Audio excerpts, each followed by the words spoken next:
Hola doctores, buenas tardes con todos. Vamos a iniciar la clase de hipertensión arterial. Hipertensión arterial, ¿ok? ¿Me han confirmado si me escuchan, por favor? Sí, doctor, lo escuchamos. Perfecto, muchas gracias. Entonces continuamos. Hipertensión arterial como factor de riesgo. Las enfermedades cardiovasculares son la primera causa de muerte en el mundo. Al año son 18 millones de muertes que se producen por las enfermedades cardiovasculares. Se estima que para el año 2030 esto puede aumentar a casi 23 millones de pacientes que tienen problemas de enfermedad cardiovascular. Y de las muchas enfermedades cardiovasculares, definitivamente la enfermedad que mayormente tiene prevalencia dentro de este grupo amplio de enfermedades es la hipertensión arterial. Como ustedes pueden ver, la hipertensión arterial es la causa número 1 de las enfermedades cardiovasculares que producen tanta mortalidad a nivel mundial. La hipertensión arterial afecta aproximadamente al 26% de la población mundial. El año 2000 se estimaban que eran 1.000 millones de hipertensos. Para el año 2025 se estima que sean 1.600 millones de hipertensos, teniendo en consideración que hay un gasto importante en lo que respecta a su control como enfermedad.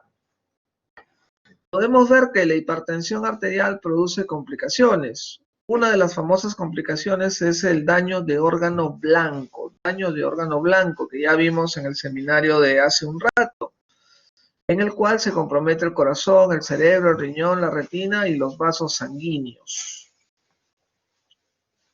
¿Qué es la presión arterial? La presión arterial es la fuerza que ejerce la sangre al pasar sobre la pared de las arterias. Esa es la presión arterial, la fuerza que ejerce la sangre al pasar sobre la pared de las arterias. ¿Qué cosa es tener la presión arterial alta? Hipertensión arterial significa que el nivel de presión en las arterias es mayor de lo considerado normal. Es mayor de lo considerado normal. Pues bien, fisiopatológicamente podemos decir que la presión arterial, es producto del gasto cardíaco por la resistencia periférica. Mayor gasto cardíaco, a su vez el gasto cardíaco es el producto del volumen de eyección por la frecuencia cardíaca. Todos estos tienen determinantes previos. Por ejemplo, si es que uno ingiere mucho sodio, aumenta la volemia, aumenta la precarga, puede aumentar el gasto cardíaco. Si uno tiene un estrés muy fuerte, aumenta la actividad hepática, mayor contractibilidad, mayor gasto cardíaco. Alteraciones genéticas pueden llevar a mayor constricción arteriolar, mayor hipertrofia.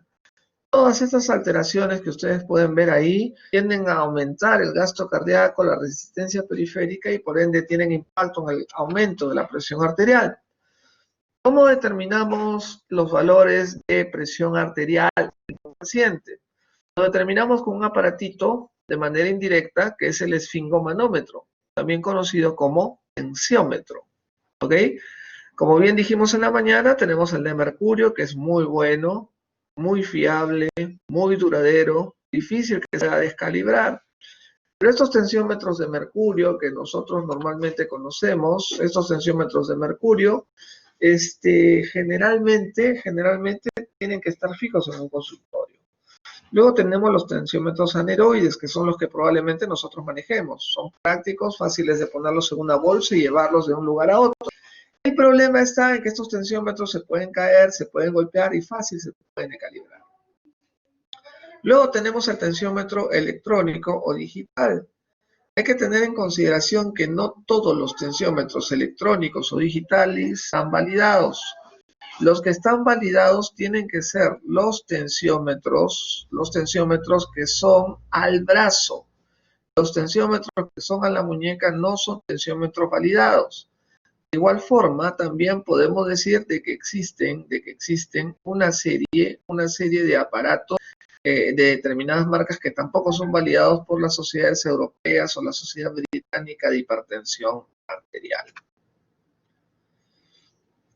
¿Qué es lo que causa la hipertensión arterial? En un 95% de casos, la presión arterial se conoce como presión arterial primaria, no se conoce la causa. Es una presión arterial genéticamente determinada. En muchos otros casos, la presión arterial es de origen congénito, es hereditario, es aproximadamente entre el 5 o 10%. ¿Ok? Entonces, 90-95% la presión arterial es primaria, genéticamente determinada, de origen congénito o hereditario. 5-10% la presión arterial puede ser de causa secundaria. ¿Cuáles son las causas secundarias que pueden llevar o condicionar a que un paciente haga hipertensión arterial? Tenemos el hipertiroidismo, el síndrome de Cushing, hiperaldosteronismo, una tumoración en la glándula suprarrenal, feocromoma, trastornos renales como la hipertensión renovascular, nefroesclerosis, drogas como anticonceptivos, cocaína, problemas vasculares como por ejemplo una coartación de aorta. Entonces muchas son las causas que dan origen a la hipertensión arterial secundaria, que se presenta entre un 5 a 10% de casos. Tratando, manejando y controlando estas causas secundarias, podemos indirectamente controlar también la hipertensión arterial. A su vez, ya saben que la hipertensión arterial primaria, genética o esencial, esa no se cura nunca, solamente se controla con la medicación debida. ¿Qué causa la hipertensión arterial? ¿Cuáles son los malos hábitos de vida? ¿Cuáles son los factores de riesgo que pueden llevar a que un paciente desarrolle hipertensión arterial? Un factor de riesgo es la raza. Definitivamente los pacientes de raza negra son los que mayor tendencia tienden a desarrollar hipertensión arterial. El avance de la edad, con el paso de los años, las arterias se van endureciendo y es más probable que uno haga hipertensión arterial. La obesidad y el sobrepeso, que produce un fenómeno inflamatorio en las arterias, disfunción endotelial y por ende hipertensión arterial. El sedentarismo y la falta de actividad física, el consumo excesivo de alcohol, el alto consumo de sodio o sal en nuestra dieta y eventualmente puede producir una elevación temporal de la presión arterial, el embarazo y algunos anticonceptivos orales. Pues bien, ¿cuáles son los síntomas que normalmente ocasionan la hipertensión arterial? En el grupo de la mañana con el cual estábamos reunidos, vimos que la hipertensión arterial es una enfermedad netamente asintomática. Netamente es asintomática. Por lo tanto, le dicen el asesino silencioso. Es poco frecuente encontrar síntomas, porque es muy común que ustedes vayan a escuchar que, por ejemplo, el dolor de cabeza lo asocian constantemente o frecuentemente a la presión arterial, y no es así, no es así. Normalmente la hipertensión arterial es netamente asintomática. ¿La hipertensión arterial es curable? Definitivamente no. Solamente las causas secundarias. La causa primaria, genéticamente determinada, esa no se cura una vez que se expresa, una vez que se presenta. ¿Cuál es el problema de la hipertensión arterial? A pesar del avance de la ciencia, de la tecnología, de la medicina en general, hay alta prevalencia de hipertensión arterial a nivel mundial. Miren, en los países también llamados del primer mundo. Esta prevalencia de hipertensión arterial tiende a aumentar con el paso de los años, como si el envejecer fuera pues un pecado o un delito. Acá podemos ver la diferencia entre razas, como la raza negra puede tener mayor incidencia de hipertensión arterial. Miren, hasta el 40% de su población general se considera hipertensa en ese contexto. ¿Qué se ha hecho? ¿Qué se ha estudiado? ¿Qué se ha validado en el Perú? En el Perú tenemos el ensayo clínico Tornasol 2, que fue publicado el año 2011. Estudio hecho y patrocinado por la Sociedad Peruana de Cardiología. El ensayo clínico Tornasol 2 lo que nos evaluó es lo siguiente. El 27,3% de adultos mayores de 18 años son hipertensos en el Perú. ¿Ok? Son más o menos 5 millones de personas en números absolutos. De ellos, doctores, el 45%, casi la mitad, están diagnosticados. Más de la mitad de estos pacientes ni sabían que son hipertensos. 18,9% son pacientes en tratamiento farmacológico y 17,7% son pacientes que están adecuadamente controlados. Toman medicación y están con valores meta de control. solamente el 17.7%. Pero esas pobres tasas de control, doctores, no solamente son potestad de nuestros países pobres, tercermundistas, sudamericanos. También vemos, doctores, aquí como las pobres tasas de control de los países llamados del primer mundo. ¿Y esto por qué, doctores? Hay poco control de la hipertensión arterial. Ahí ven muchos factores. El sistema de salud no se lo permite, no hay buena accesibilidad hacia su sistema de salud, la inercia del médico, que cuando el paciente llega por alguna molestia solamente nos fijamos en ella y no fijamos en el resto. Si llega por diarrea, vemos la diarrea, si llega por faringitis o resfriado, vemos eso. Pero no somos capaces de poder tomarles la presión arterial al paciente y perdemos la posibilidad de un diagnóstico que le puede salvar la vida. La poca adherencia del paciente al tratamiento. El paciente tiene que tomar a veces 2, 3, 4 medicaciones, simplemente se aburre, no quiere tomarlo y simplemente abandona el tratamiento. Entonces hay muchas cosas o muchos factores que vienen o intervienen entre sí para poder hacer que se perpetúe esta enfermedad durante tanto tiempo a lo largo de los años. El riesgo de mortalidad cardiovascular, doctores, se dobla con cada incremento de presión arterial. Sistólica en 20 milímetros de mercurio y diastólica en 10 milímetros de mercurio. Vean cómo a medida que vamos aumentando de presión arterial, aumenta por 2 el riesgo de mortalidad cardiovascular.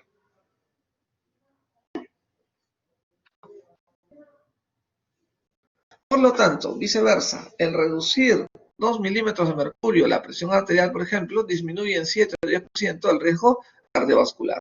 Tener la presión arterial elevada es malo, sí, y tener la presión arterial baja va a ser mucho mejor, porque la presión va a estar adecuadamente controlada. La definición para poder decir que un paciente es hipertenso ha sufrido cambios a lo largo de los años. A partir de los años 90 para adelante se hablaban de valores ya más consistentes, más reales, 140 de sistólica y 90 de diastólica. ¿Okay? Pero esas clasificaciones de la hipertensión arterial han sufrido una serie de cambios a lo largo del tiempo debido a estas asociaciones que se permiten, mediante el aval de sus pares médicos en sus respectivas localidades, hacer recomendaciones como comité de expertos. Tenemos el Joint National Committee, que era el que emitía las guías de hipertensión arterial americanas hasta la guía 8, posteriormente se abandonó. Tenemos la guía europea de hipertensión arterial, que es muy buena, la guía NICE, que se ve en Inglaterra, y las guías canadienses. Definitivamente las dos guías que son las que manejan o las que tienen mayores adeptos o las cuales nosotros nos fijamos son las guías americanas, que ya no son del Joint National Committee, y las guías europeas. Son las dos principales guías que en el mundo dominan este tipo de problema. Vemos cómo las guías americanas inicialmente eran del Joint National Committee, ¿ok? Desde la 1 en el año 76 hasta la 8 en el año 2014, e incluso tuvo que sufrir controversia y modificaciones. Por ejemplo, la séptima guía americana Joint National Committee, esa guía publicada en el 2003, la penúltima, ¿okay? No señalaba estos valores para poder definir el tipo de presión arterial que un paciente tenía. Menos de 120,80 era normal, hablaba de un estado de prehipertensión. La hipertensión arterial hablaba cuando la sistólica es mayor de 140 y cuando la diastólica es mayor de 90. Hipertensión estadio 2 decía cuando el hipertenso es mayor o igual a 160 de sistólica o mayor o igual a 100 de diastólica. Esa era la clasificación antigua del Joint National Committee, ¿ok? Publicada en JAMA, septiembre del 2003.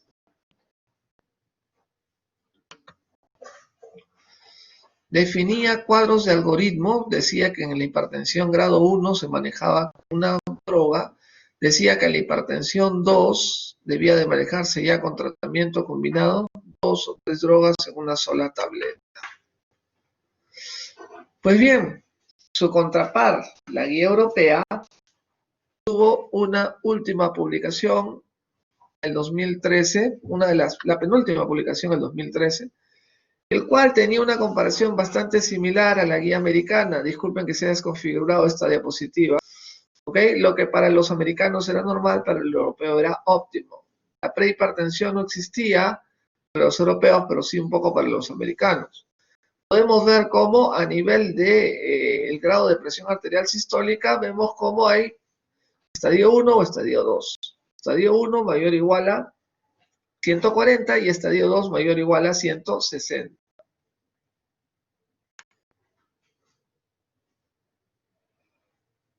Muy bien, acá está parte de las recomendaciones de esa guía europea publicada en 2013, señalando de que en adultos mayores de repente 150/90 debería ser el límite y no ya 140/90 como se había venido hablando antes. En virtud de estos hallazgos, el 2014, diciembre en realidad del 2013, se publica esta guía, octavo Joint National Committee, octavo JNC, guía que va a evaluar el comportamiento de la hipertensión arterial prácticamente en todo el mundo. Muy bien, estas guías dieron principalmente 9 recomendaciones.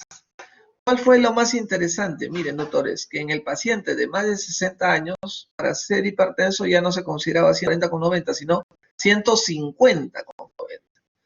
Para el de más de 60 años, 150/90, para todo el resto, menos de 60 años, 140/90.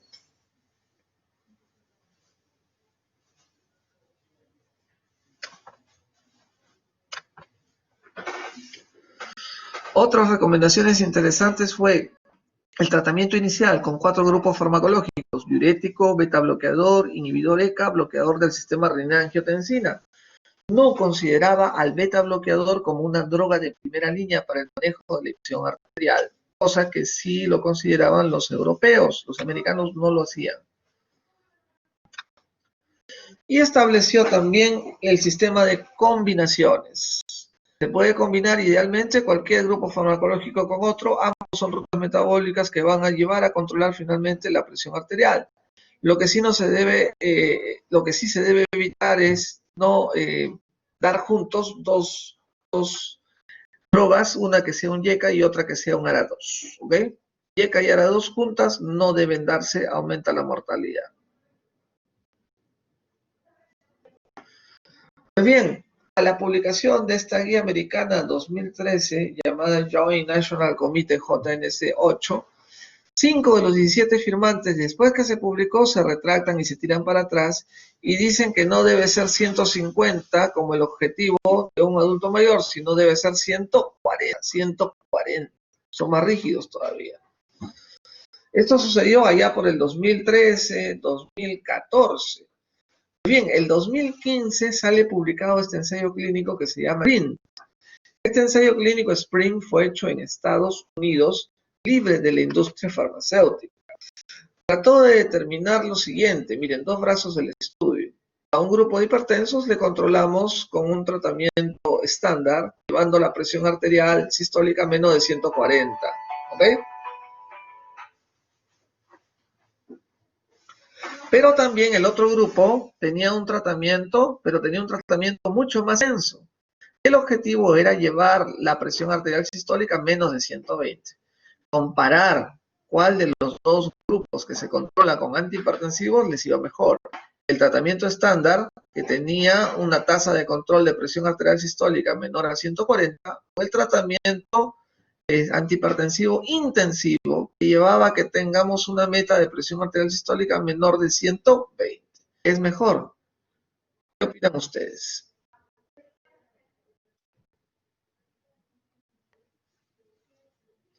Pues bien, se vio que los pacientes que estaban en el tratamiento intensivo, o sea, con presión arterial sistólica más abajo de 120, tuvieron menos muerte cardiovascular, menos puntos finales primarios, reducción de riesgo relativo del 25% versus los que tenían un tratamiento estándar, llevándolo solo a 140/90.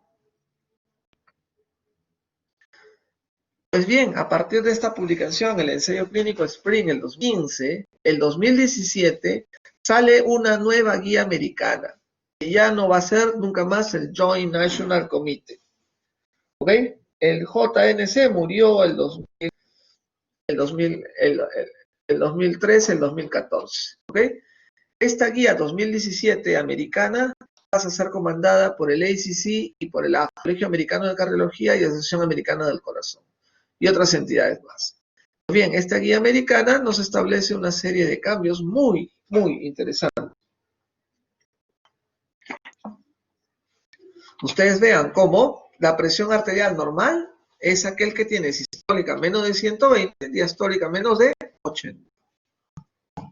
¿A partir de cuándo esta guía considera un paciente hipertenso? Miren, hipertenso estadio 1, la guía americana dice, siempre y cuando la sistólica sea entre 130 y 139, o la diastólica esté entre 80 y 89. Si tenemos esos valores de presión, ya estamos considerando que el paciente es hipertenso estadio 1. Hipertenso estadio 2, aquel que tiene la sistólica mayor o igual a 140 o la diastólica mayor o igual a 90. Entonces, a partir de 140 con 90, que era lo que se conocía anteriormente, ya no estamos hablando de un diagnóstico de hipertensión arterial, sino es hipertensión arterial estadio 2. Estadio 1 es a partir de 130 con 80 y que no exceda lógicamente los 140 con 90. Eso es la nueva clasificación de hipertensión arterial para los europeos. Muy bien, para los americanos. Su contraparte europea publicó el 24 de agosto del 2018 guía de la Sociedad Europea de Cardiología y la Sociedad Europea del Corazón para el manejo de la hipertensión arterial. ¿Ok? Esta guía, ¿qué pauta nos dio? Miren, en lo que respecta a clasificación de la presión arterial, es hipertenso estadio 1 a partir de 140 con 90. Establece 3 grados, estadio grado 2, estadio grado 3, y establece la famosa hipertensión sistólica aislada. Paciente que tiene presión arterial sistólica elevada y presión diastólica normal. Son pacientes muy ansiosos probablemente. ¿Okay? Esta es la clasificación de los europeos. ¿Cómo determinamos, doctores, la presión arterial? Ya lo dijimos en la práctica de la mañana. Control de presión arterial en la oficina, mapa, monitoreo ambulatorio de la presión arterial. Se coloca al paciente este aparatito, le va a medir la presión arterial durante todo un día, 24 horas, cada 30 minutos, y va a quedar registrado. También la presión arterial a domicilio, el famoso AMPA, la automedición de la presión arterial, hecha por el propio paciente, también son métodos útiles para poder hacer el diagnóstico de hipertensión arterial.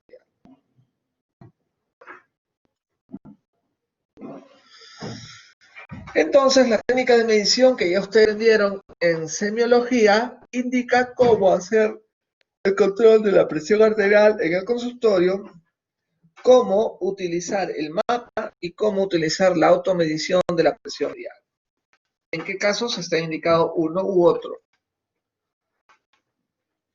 Para la medición de la presión arterial en consultorio, ya lo vimos temprano, el paciente debe estar sentado, no echado, no parado, sentado, pies en el suelo, brazo al lado a la altura del corazón. Se deben registrar por lo menos 3 mediciones separadas 2 minutos y solo deben retirarse cuando entre primeras 2 mediciones haya alguna diferencia mayor. ¿Okay? Entonces tenemos que tener esas consideraciones, se las voy a pasar a las diapositivas para que vean ustedes una medición correcta de la presión arterial en el consultorio. ¿Solamente en el consultorio debemos medir la presión arterial? Algunos dicen que sí, otros dicen que no.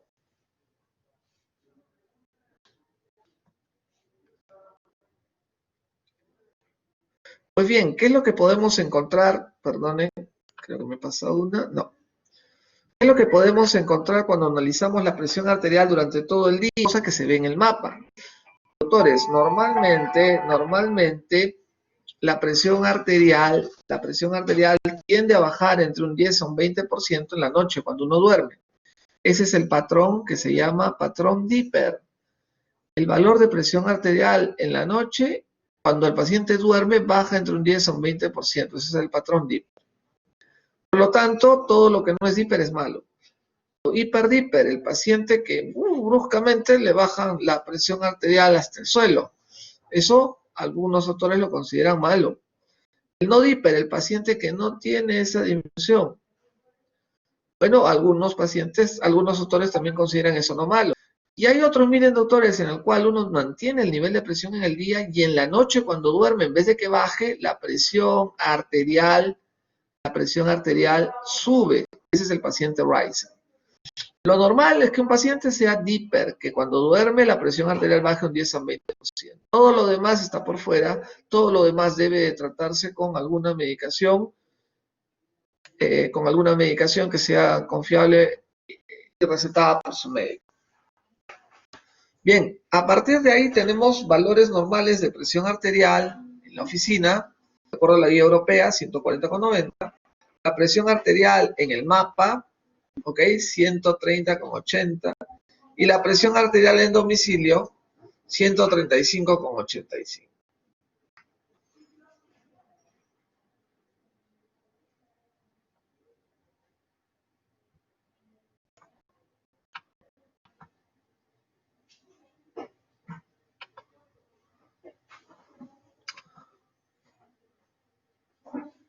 A ver. Muy bien, acá vemos cuáles son las diferencias entre el mapa, el aparatito que le colocas en el brazo al paciente y que le mide automáticamente la presión arterial cada 20-30 minutos, y el AMPA, que vendría a ser la medición de contenciómetros electrónicos del paciente que ni siquiera sabe de medicina.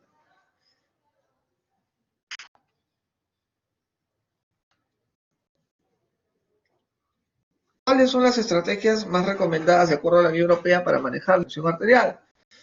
Miren, a partir de 140,90, ellos recomiendan control farmacológico y cambios en el estilo de vida. Pero entre 130, 139 y 85 y 89, que para los americanos es hipertensión estadio 1, consideramos que al menos deba de paciente de medirse la presión por lo menos una vez al año, para evitar caer en las garras de la hipertensión arterial. Tenemos que hacer una buena evaluación clínica en todo paciente hipertenso, buena historia clínica, control de los factores de riesgo, determinación del grado de deterioro de la salud de ese paciente, si necesita un ecocardiograma, si necesita un Doppler carotídeo, si necesita un proceso de diálisis, el paciente tiene que estar atendido adecuadamente. A la exploración física no podemos decir que tenemos muchos datos. Los datos más interesantes se ven como en la hipertensión secundaria, ¿ok? Pero nosotros, en este caso, no tenemos mayores ejemplos. Las pruebas evaluativas que uno le va a pedir al paciente. Uno tiene que pedirle a todo hipertenso que recién conoce pruebas de laboratorio, hemoglobina, glucosa, perfil lipídico completo, triglicéridos, potasio y sodio sanguíneo.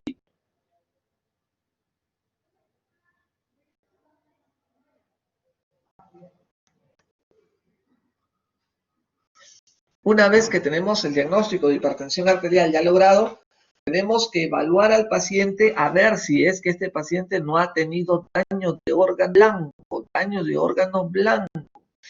Tenemos que hacer ecografía carotidia, ecocardiograma, electrocardiograma de 12 derivaciones, eventualmente placa de tórax, o se le puede hacer un ecocardiograma para terminar de valorar su cuadro clínico. Muy bien, aquí está el algoritmo de manejo de los europeos. Establecen 3 grados de hipertensión, grado 1, grado 2, grado 3. Y antes de esta hipertensión grado 1, establecen presión arterial normal alta. ¿Quiénes son? Los que tienen la presión arterial sistólica entre 130 y 139, o los que tienen la presión diastólica entre 80 y 85. ¿Sí? Entonces, para este grupo de presión arterial normal alta, los europeos recomiendan cambios en el estilo de vida y manejo farmacológico si el paciente es un paciente de muy alto riesgo. Paciente de muy alto riesgo.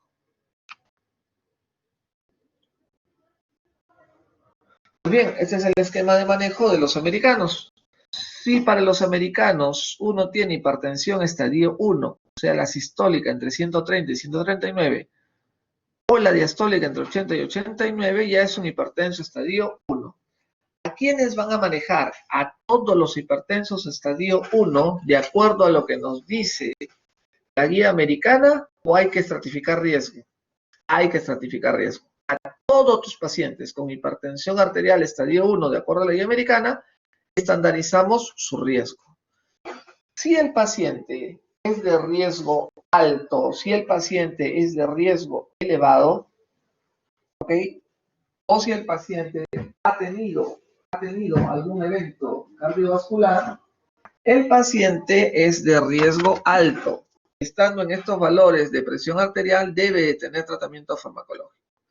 Pero si el paciente no es de riesgo alto, no ha tenido un evento cardiovascular y es hipertenso estadio 1 según la guía americana, ese paciente no va a tratamiento farmacológico, solamente cambios en el estilo de vida. Entonces, de acuerdo a los americanos, en la hipertensión estadio 1, estos van a tratamiento solamente si son de riesgo alto. Todo tratamiento para la hipertensión arterial, doctores, comienza con las modificaciones en el estilo de vida.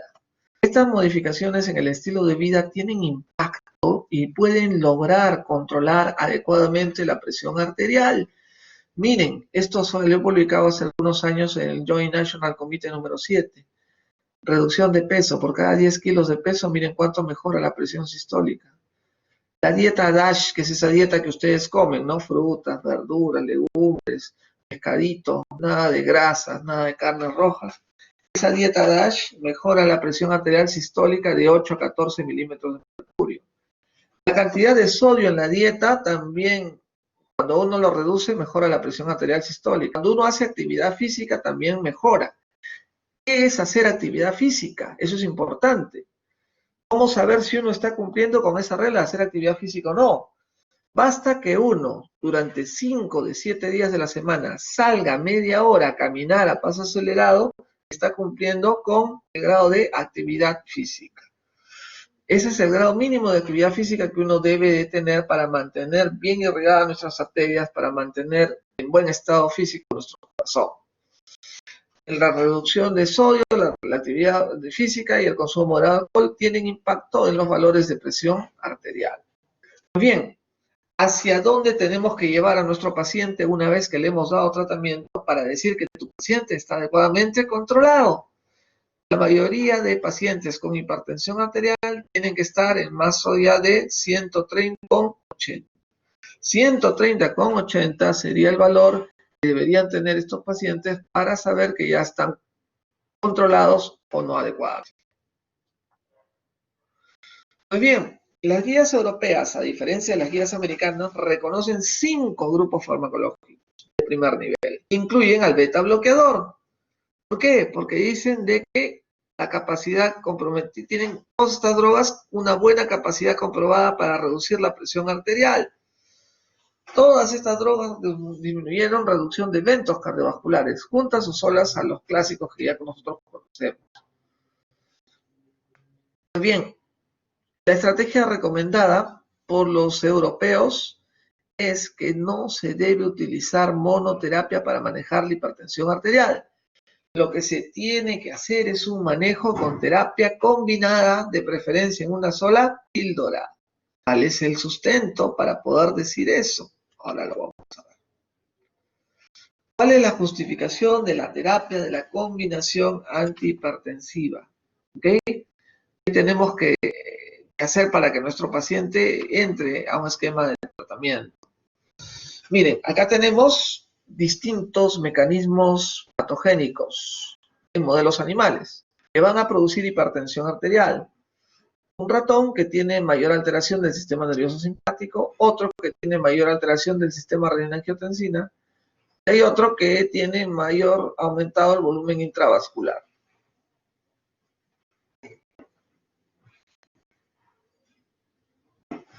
Entonces, doctores, de acuerdo a lo que les he dicho, vean cómo todos nuestros hipertensos tienen alterado de alguna manera uno u otro sistema, probablemente uno más que otro. Uno tendrá más activado el sistema nervioso simpático, el otro más el sistema renina-angiotensina y el otro tendrá más el volumen intravascular. ¿Ok? Entonces, cada uno de estos mecanismos fisiopatológicos requiere un rol adecuado para poder asegurar un éxito en el tratamiento y que tu paciente esté adecuadamente controlado. Miren, con la droga A solamente se controla un porcentaje de hipertensos. Con la droga B se clasifican un poquito más. Y con la droga C, estos jalan y llevan a que haya un mejor control de la presión arterial utilizando varias drogas.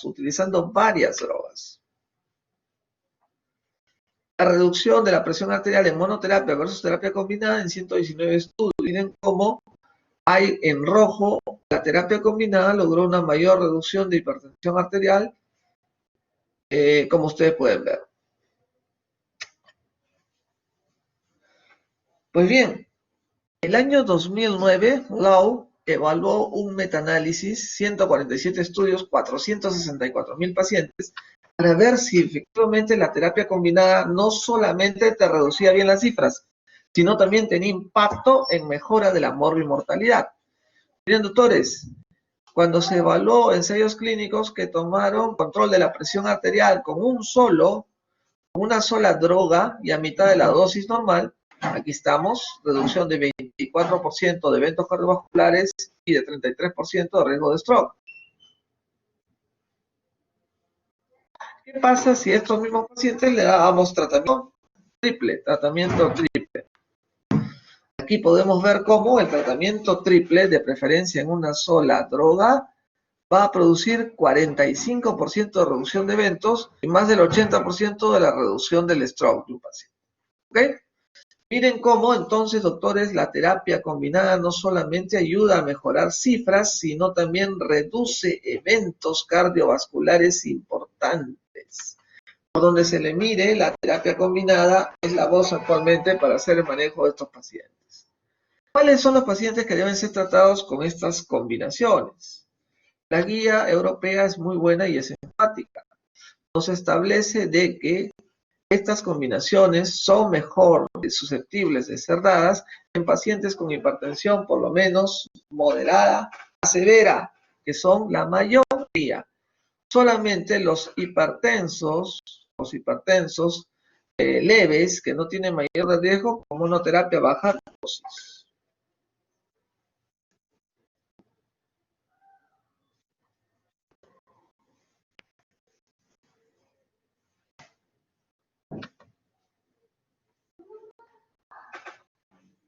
Pues bien, doctores, solamente haciendo un control de la presión arterial, miren la cantidad de eventos que nos estamos reduciendo, eventos cardíacos fatales, no fatales, el stroke y todas las causas de mortalidad, también el infarto y la hospitalización por falla cardíaca. Por eso es importante, para proteger a sus órganos blancos, sus órganos diana, contra el efecto negativo de tener un paciente hipertenso. Acá vemos cómo la terapia de combinación inicial y la reducción de eventos cardiovasculares contribuyeron a que sus pacientes estén adecuadamente controlados. Es efectivo el método. Estos son gráficos que se dan en España, en el cual pueden ver que a medida que pasan los años, aumenta el consumo de medicamentos combinados para manejo de la hipertensión arterial y también aumenta las tasas de control de la hipertensión arterial. Pues bien, hay que tener en consideración que un hipertenso no viene solo, viene con otras comorbilidades, diabetes, colesterol, son fumadores, son obesos, ¿ok? Muchos de estos pacientes requieren tratamientos muy complejos, a veces un poco costosos. Sería lo ideal que puedan juntar sus 2 o 3 pastillas en una sola cápsula para poder enviarla y tener un adecuado control de la presión arterial. Miren, la obesidad, el sedentarismo y la diabetes tienden a elevar el riesgo en pacientes que son hipertensos, Esta es la estratificación de riesgo cardiovascular que propugnan los europeos. A medida que miren más hipertensión tienen y más factores de riesgo cardiovascular tienen, va a ser peor. Entonces hay que controlar a estos pacientes, no hay que quedarnos con las manos cruzadas. En España se hizo esta evaluación y se vio que el 70% de sus pacientes hipertensos eran de alto riesgo o de muy alto riesgo. Entonces, no debe ser la excepción. Acá en nuestro país podemos ver cómo hay muchos pacientes que no saben el diagnóstico, no tienen ni la menor idea. Entonces, para ese 70% que son hipertensiones moderadas severas, se le debe controlar con una píldora, una polipíldora, ¿ok? Y solamente los menos, que son menos del 30%, van a controlarse con una terapia simple, con una monoterapia. Miren la nueva evidencia en prevención cardiovascular en pacientes de riesgo moderado bajo, como es favorable para este grupo de drogas. Luego hay una nueva evidencia sobre pacientes en riesgo moderado alto. ¿Okay? Acá podemos ver en el ensayo HOP3 cómo la combinación de fármacos redujo puntos primarios importantes de estos pacientes. Muy bien, doctores, el objetivo de control de la hipertensión arterial, sea moderada, severa o incluso leve, debe de ser menos de 130 para la mayoría de hipertensos. ¿Cuáles son las drogas que deben ser incluidas en la combinación para poder dar a su paciente? Miren, acá vemos los metaanálisis en los cuales se hacía la combinación de determinadas drogas para reducir, por ejemplo, la hipertrofia ventricular, siendo los beta bloqueadores y los YECAS o ARA2 los fármacos que mayor producción tienen.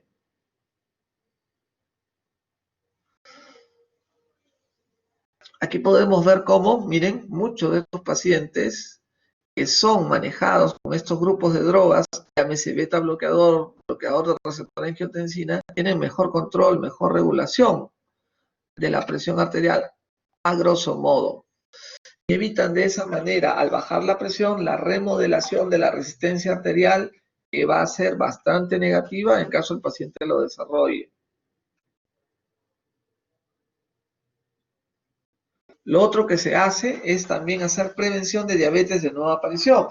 Estos pacientes con riesgo cardiovascular elevado, si le damos tratamientos, sobre todo combinados, estos pacientes pueden disminuir el riesgo de las diabetes de nueva aparición. Entonces, existen una serie de recomendaciones dadas por la guía 2018, el cual dice: las combinaciones preferidas que deben comprender un bloqueador del sistema renina-angiotensina, ya sea un inhibidor ECA o un ARA2, con un bloqueador de canal de calcio y un diurético. Se pueden usar otras combinaciones de las 5 clases principales.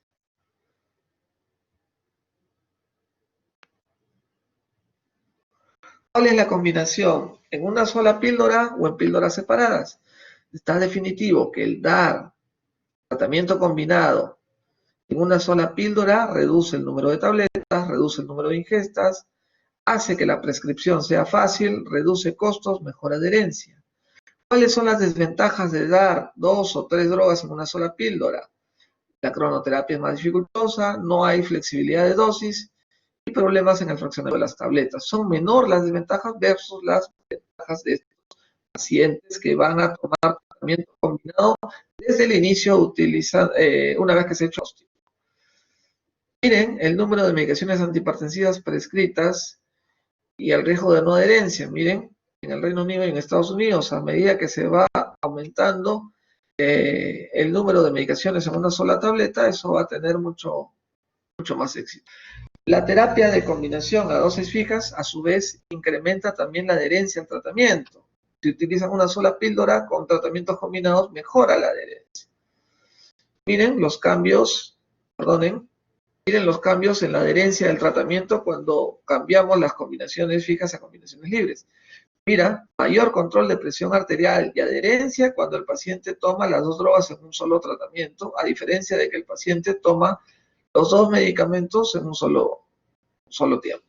Entonces vemos cómo las multipíldoras están teniendo efectividad. A su vez también el manejo de estos pacientes con una píldora con tratamiento combinado para la hipertensión arterial lleva pues a suponer de que hay buena adherencia a la terapia cardiovascular. Las estrategias de tratamiento antihipertensivo, entonces, de entrada se debe combinar 2 fármacos, o 3 caso sea absolutamente necesario. ¿Qué estrategia estaría recomendada por la Guía Europea para el manejo de la hipertensión en estos años? Miren, este es el esquema de manejo general que propone la Guía Europea para controlar la hipertensión arterial. Y con esto terminamos. Este es un esquema de manejo muy bueno, muy bonito, muy interesante. Miren, si tenemos un hipertenso que no tiene indicación específica, utilizamos su primer tratamiento, un YECA o un ARA2 con un calcio antagonista, o un YECA o un ARA2 con un diurético. Tratamiento combinado en una sola tabla. La monoterapia, o sea, dar solamente un medicamento, se da en hipertensión arterial grado 1, bajo riesgo de más de 80 años o pacientes frágiles. Por lo tanto, la monoterapia solamente para estos hipertensos leves sin mayores factores de riesgo. Si después de un mes no has controlado tu paciente con la terapia doble, agregas un tercer fármaco, de preferencia también en una sola píldora. YECA-ARA2 más calcio antagonista o YECA-ARA2 más diurético. Bueno, si después de un mes de haber dado tratamiento triple el paciente no controla su presión arterial a dosis tope, eso ya es hipertensión arterial resistente. Tendríamos que agregar una cuarta droga que puede ser espironolactona, otro diurético o un beta bloqueador. Si ya tenemos hipertensión arterial resistente, lo que debemos hacer es referir al paciente hacia un centro donde se pueda hacer una mejor investigación del caso.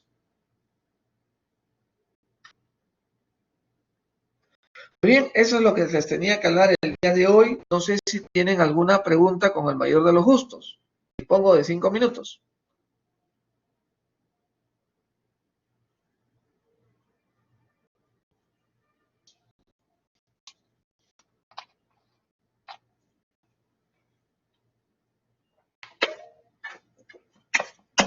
Jimena, ¿le escucho? Sí, doctor, buenas tardes. Tenía la duda de, en el caso de la monoterapia, al final, solo en casos de bajo grado 1, YECAS o ARAS, ¿no? Quería confirmarlo, doctor. Claro, la monoterapia, como te digo, solamente la reservamos para hipertensos grado 1, de mucha edad, de bajo riesgo y que sean muy frágiles, que son los menos. La terapia combinada debe darse para todo el resto de pacientes, que son hipertensos de grado moderado, de grado severo o con factores de riesgo. Cuando tú utilizas monoterapia, un solo fármaco, o YECA, o ARA2, o beta bloqueador, o diurético tiazídico, o bloqueador de canal de calcio. Solamente una sola droga. ¿Ok? Si con esta sola droga no puedes controlar tu paciente a menos de 130,80, tienes dos opciones. O sigues con la misma droga, pero aumentas las dosis y llegas a una dosis tope del medicamento, o adicionas un segundo fármaco para poder controlar la presión arterial. Ventajas y desventajas de eso. El utilizar una sola droga mejora la adherencia, porque es un solo medicamento. Pero al subir a la dosis tope, el medicamento es lo que puedes lograr, efectos adversos de la medicación. Si tú tienes un tratamiento, un paciente controlado con una sola droga, al cual le estás dando una sola droga y no controla la presión arterial, sería mejor combinar, agregarle otra pastilla. La desventaja es que son dos, y el paciente le empieza a ver como que es mucho lo que está tomando. Pero si esas dos se las das en una sola píldora, el paciente lo ve en una sola toma al día y va tranquilo. Las ventajas: el dar tratamiento combinado controla varios más sistemas del paciente hipertenso. Controla el sistema renina-angiotensina, controla el volumen, controla el sistema simpático. Mayor posibilidad de controlar mayores mecanismos fisiopatológicos que van a dar origen a la hipertensión arterial. Gracias, doctor. Ok, Jimena. Claudia. Doctor, buenas tardes. Mi pregunta es, ¿qué tipo de tratamiento sugeriría en una paciente embarazada con hipertensión arterial? Gracias. En una paciente embarazada con hipertensión arterial tenemos que evaluar cómo es que esa paciente hizo hipertensión arterial. si es una hipertensa crónica que se embarazó o si es que es una paciente normotensa que a partir de las 20 semanas del embarazo hizo hipertensión arterial, que se conoce como preeclampsia. Ahora, hay que tener en consideración que muchos pacientes son hipertensos antes de la gestación, se embarazan, y encima de que son hipertensos crónicos, hacen también preeclampsia.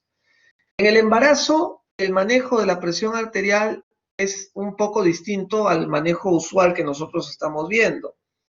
Por ejemplo, en el embarazo no se usa o están proscritos para el control de la hipertensión arterial tanto los YECA como los ARA2.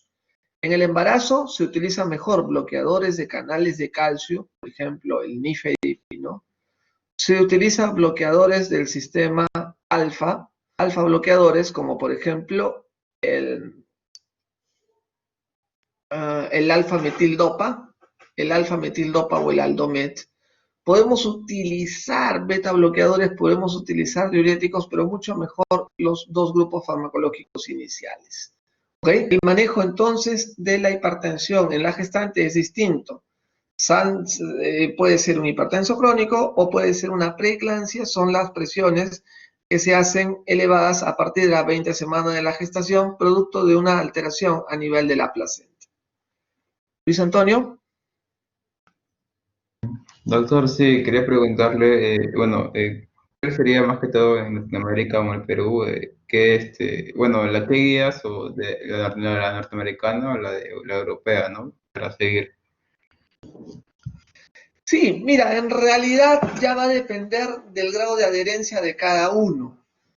A nosotros los cardiólogos nos gusta un poquito más la europea, ¿por qué? Porque es un poco más detallada, es un poco más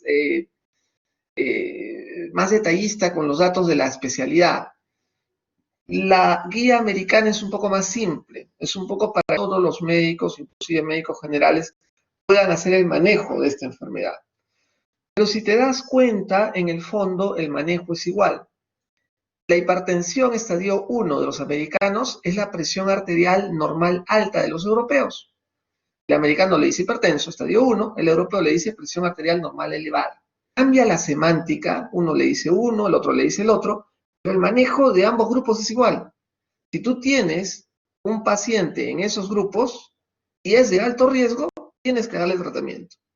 Si tú tienes un paciente en esos dos grupos y no es de alto riesgo, no le debes dar tratamiento. Más o menos ese es el consenso, ¿ok? Les repito, ustedes deben utilizar la guía que mejor se acomode a su gusto, a sus expectativas. Para nosotros los cardiólogos manejamos mejor la europea porque es mucho más detallista en ese sentido.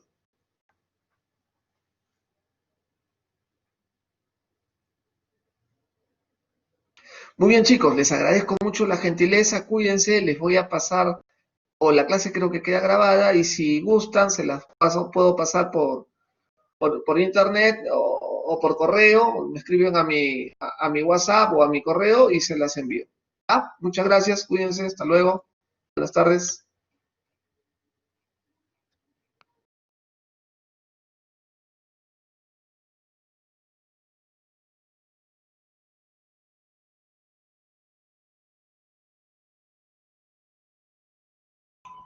Doctor, no se olvide parar la grabación.